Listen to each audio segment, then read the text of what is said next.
Bonjour, aujourd'hui dans cette vidéo, nous allons voir pourquoi vous formez en tant que membre du CSE.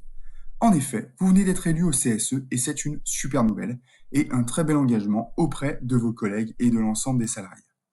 Toutefois, ce bel engagement implique différentes connaissances et maîtrises du contexte, notamment réglementaire. Voici donc au moins 4 bonnes raisons de vous former. Premièrement, il s'agira de connaître l'étendue de vos missions au sein du CSE. En effet, le CSE ne couvre pas que les activités sociales et culturelles, l'arbre de Noël, les vacances, etc.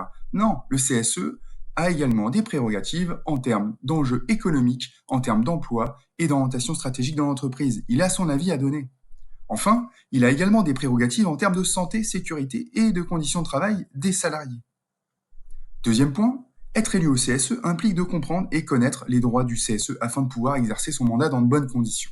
En effet, le CSE est régi par un cadre réglementaire. Par exemple, connaître qui rédige l'ordre du jour, comment on rédige l'ordre du jour, comprendre comment fonctionne le processus d'information-consultation et la remise d'avis, comprendre comment remettre un avis efficace, connaître quels sont les sujets devant faire l'objet d'une information-consultation, les informations en consultation récurrentes, non récurrentes, etc., etc.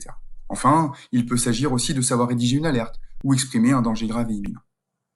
Enfin, le troisième point, être élu au CSE implique aussi de comprendre comment fonctionne la prévention des risques professionnels et la santé au travail.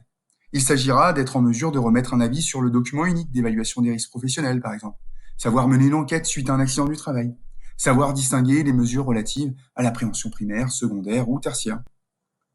Enfin, le quatrième point, la formation santé, sécurité et conditions de travail est intégralement financée par votre employeur. Elle n'est pas déduite des heures de délégation et est considérée comme du temps de travail effectif. Par ailleurs, les titulaires comme les suppléants ont droit d'assister à la formation. Voilà au moins 4 bonnes raisons d'aller faire la formation SSCT du CSE.